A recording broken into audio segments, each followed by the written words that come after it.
Welcome to Oman in Their Eyes with Aziza Al Habsi.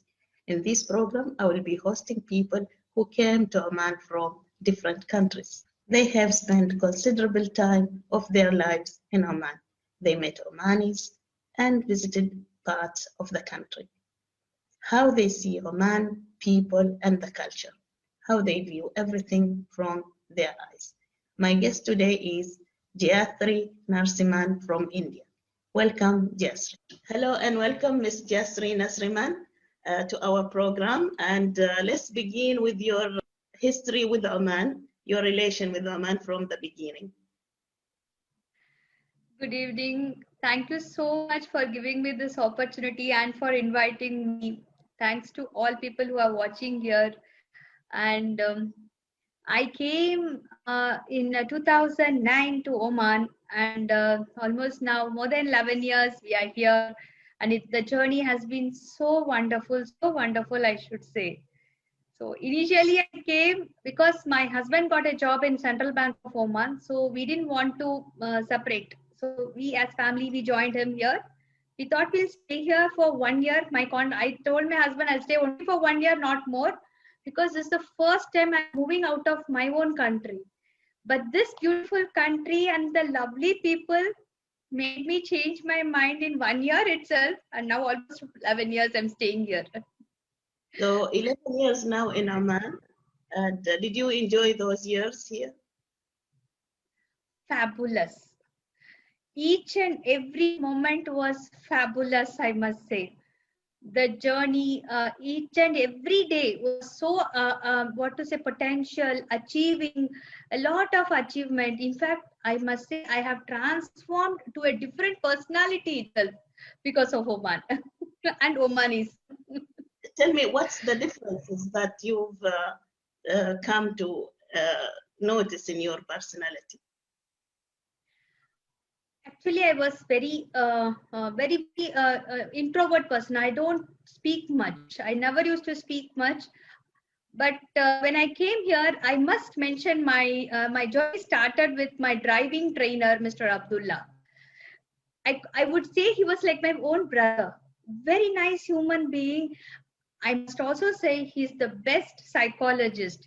He understood about me, and the way he made me go fearless, courageous. And today, if I'm a person with full of courage and full of achievement, the journey started because of Mr. Abdullah. Along with driving, he taught me all this also. And from then, I met excellent people, uh, beautiful, kind-hearted people who again transformed me to a better version of me. Can I share about them? I will be very happy to share about them. So you did learn driving in here in Oman? Yes. Are you driving now? No problems with driving in here in Oman? Absolutely no problem at all. And the whole credit goes to Mr. Abdullah. And every day before I start my car, I thank him a lot. And unfortunately, he's no more now. But the gratitude what I have for him still remains. What's the difference between driving in here and driving in India, for example? Yes, even in India, I drive. I drive my car. Only thing is left hand, right hand difference is there. But here I feel that driving is very disciplined.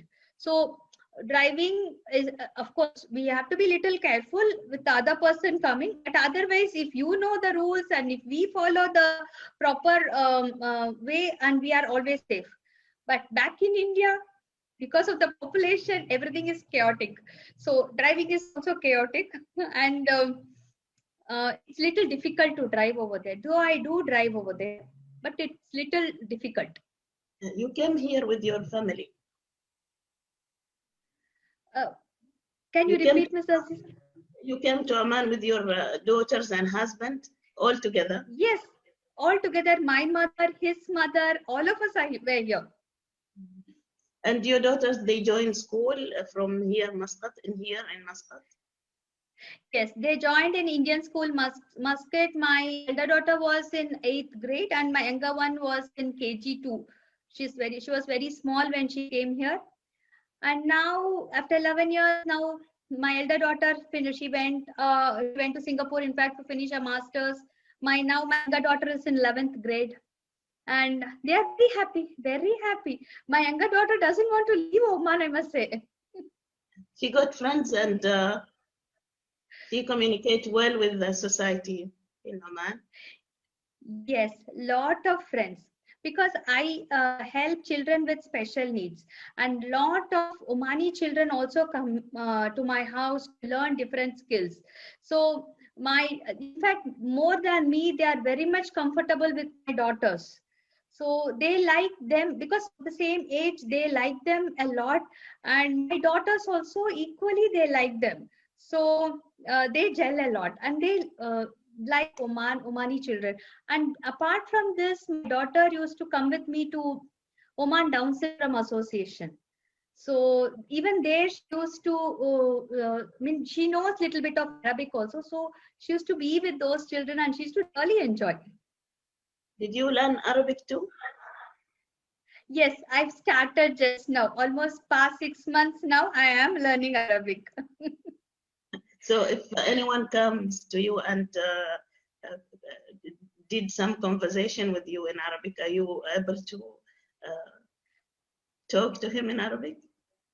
Not so fluently, I cannot speak, but nowadays I'm able to understand what the other person is speaking. I'm able to understand, but I take some time to make the sentences in proper way.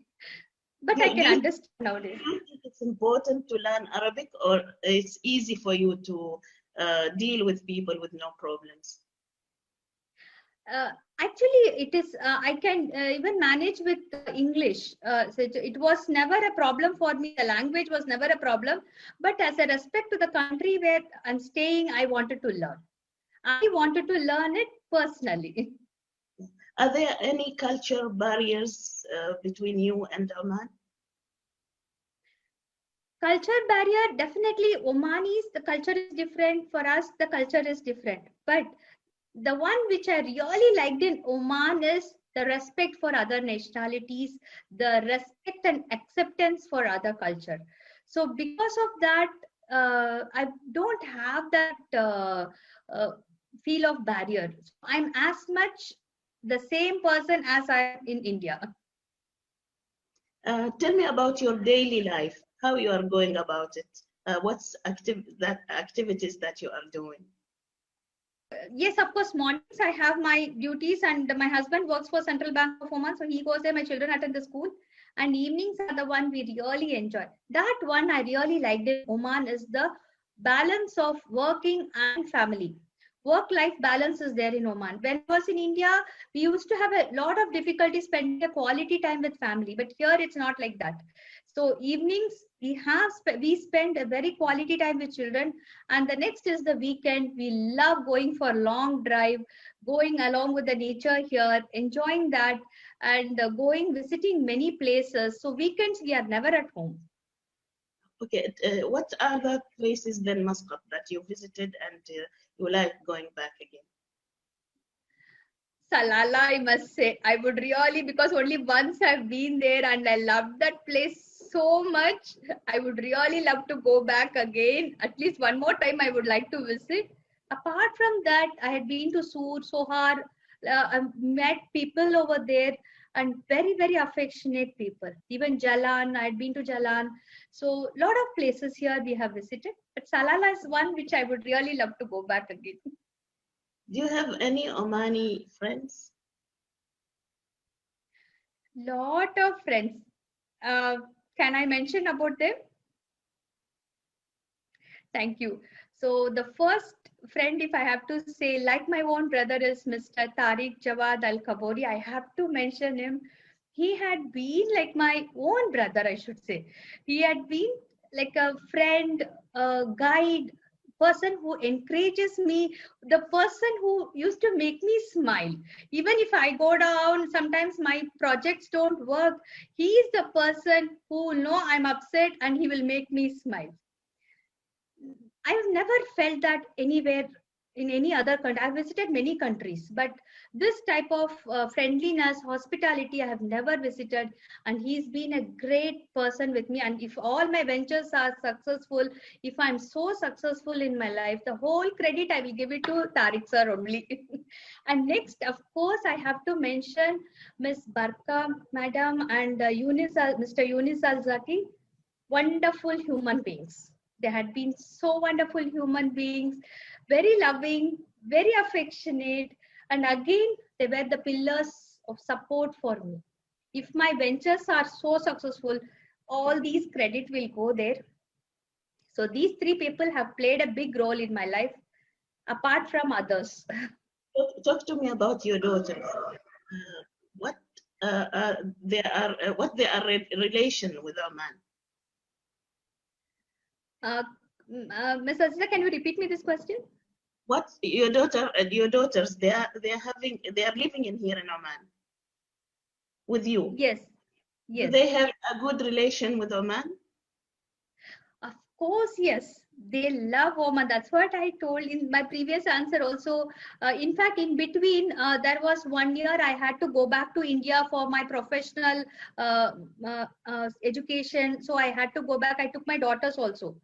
I had to stay for 2 years, but just 1 year, my younger daughter said, I am going back to Oman. That is the country which I really liked. The main why she really liked it, it gives the peace of mind here. The life, that's what I told you earlier also, there is a balance between work and the family life. So people work professionally, and when they have their family, they be with their family only. So which she was not getting it in India. And actually, if you see, my younger daughter is very good in writing stories and poetries. In that 1 year of stay, she had not composed even one poem in India. So that's why she said, I need a balance. I need that peace atmosphere. I want to go back to Oman. And she came here. They love me. What you can tell me about your, I came to know that you are passionate in handicap and disabled children. What are your plans and what you are planning to do with Oman in these regards? Thank you so much for asking me this question, because this question is so dear to my heart. Thank you so much. And here, actually, the first thing was I wanted to make one Omani child an entrepreneur. That was my first challenge or my first project, I should say. And of course, I trained. I did it with Abdullah, one child with Down syndrome. But I was stuck in many ways. I could not proceed at all.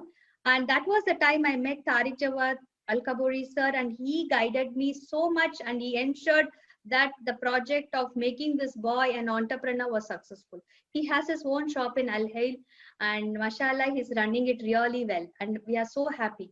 Our next project, my next dream project, is to bring a vocational center in Oman where I want children with special needs to work, to learn working like others.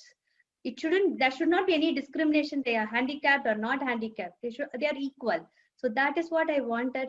That is when Her Highness Saida Hujaija Jaifar Al Said Madam guided me so much. A beautiful human being, I will say. She guided me in a proper way to ensure that the project will be successful.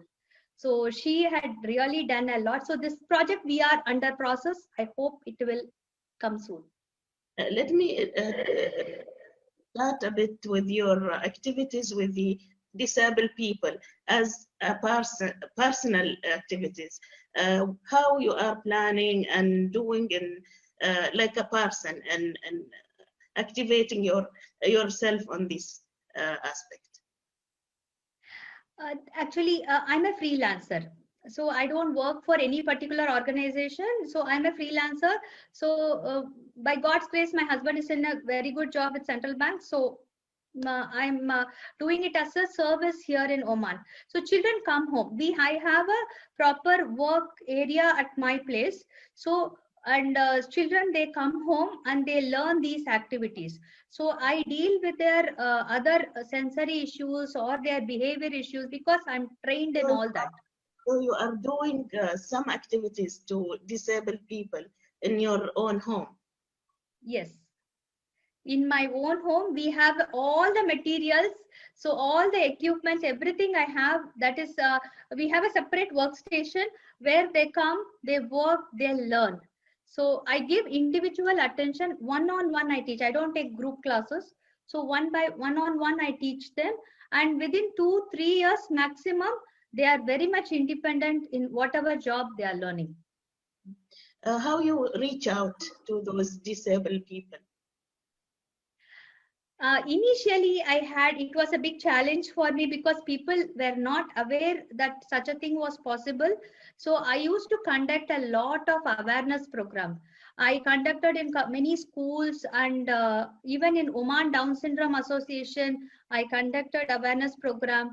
The people, but they were all welcoming. They were welcoming me, and they were very happy with this idea. So like that association started happening, acquaintance happened, and they used to come home. And in fact, Oman Down Syndrome Association, I used to go during weekends to help the children over there. So like that, we got acquainted. In Oman here, we have several associations that are um, dealing with disabled people and handicapped children. How you can talk about the work that's been done on these associations? I had been to social welfare department also. I think in Alkhau, Tariq sir had taken me, and have visited early intervention handicapped association also. Beautiful. Their what I should say is the infrastructure is excellent. Whatever they are able to provide, they are doing it excellently, and they are focused. Everything I really appreciate. Now we are just planning to move ahead from till 14. They are covering all the aspects. Everything is covered, and particularly when we see their medical, everything is taken care of by the government, and it's a big support for the parents. Ahead after 14 years to make them independent and put them in a job is what we are working on now. So you are now talking about the vocational training for disabled people. Yes, ma'am. Perfectly, yes. Uh, I believe that you proposed an idea to the Association of Disabled. How they received the idea from you? I had a very good opportunity. Again, the credit will go to Tariq sir only. He guided me to Her Highness Saida Hujaija Al Said Madam. I had to present it in front of her. Barka Madam had taken me to the Handicapped Association, and I was little apprehensive how they will take, what they will feel. But she was so happy when after my presentation, she was so happy. She said, Gayatri, we need to take a next step immediately. And within 1 week, she took me to Ministry of Manpower and made me present it in front of Her Excellency. I think that time it was Dr. Maimuna Madam was there. Now it is changed. So she made me present my project in front of her, and Her Highness, Her Excellency was also equally happy. She said, please go ahead with this project. We will give all the support from our side. This was the beautiful encouragement I received from the Handicapped Association and from Manpower. But unfortunately, we got stuck with the COVID lockdown and all that. So waiting for this pandemic to go. Her Highness told me, finish all the groundwork. Let's be ready after the pandemic. How was your work during the pandemic? Pandemic, initially I was a little I didn't know what to do, how we can do it from home, because I know children were missing their therapies, their learning, their skill development, everything they were missing out. So I was wondering what I can do from home. Of course, after some amount of thinking, then I said, why not we start online training for them, equip the parents. So we conducted a mega vocational training for Oman separately. And in fact, I met many Omani parents at their house itself during this pandemic. So listening to them, what are the challenges they are having, how they can overcome. So we did a lot of that one-to-one work with social distancing we did. And online training was really great. Again, it was inaugurated by Her Highness Hujaija Madam. So, and 2 months, beautiful training it was. Are you in touch with the Indian community in here in Oman? Of course, yes. A lot of people, so many people are here. And there are some activities you share with the Indian community in Muscat? Yes, equally. Whatever I do for Indian community, I would like to do the same for Oman community. Again, for Indian community, we conducted 2-month training program. So we conducted that separately because sometimes communication goes in Hindi. So for Oman, we conducted separately because we had some people who could translate into Arabic also. There were a lot of people who could understand only Arabic. So we had translators who could help us out with the translation. So we conducted it separately. So as much as we do for India, I would really love to do the same for Oman also. Can you talk to me more about your family back home, and do they visit Oman and what they say about it? My family is very small. Of course, my father side, mother side, we have big relations, but otherwise, I'm the only child. So it's my mother here, and for my husband, it is his mother. So all of us were here only. And unfortunately, a few months back, my mother-in-law expired. But otherwise, my mother, my family, my daughters, we are all staying here only in Oman, and they are very happy and peaceful. Thank you so much for joining me, Miss Jatri, and wish you good luck in your project. Thank you so much, Ms. Aziza, for inviting me to this platform. And I would just like to take this opportunity to thank our previous Sultan, uh, His Majesty Sultan Qaboos bin Said, and our present ruler, His Majesty Sultan Haitham bin Tariq Al Said, for the benevolence in accepting us, welcoming us, and treating us in this way. So I thank them from bottom of my heart, and I thank all Omanis and this beautiful country. Thank you.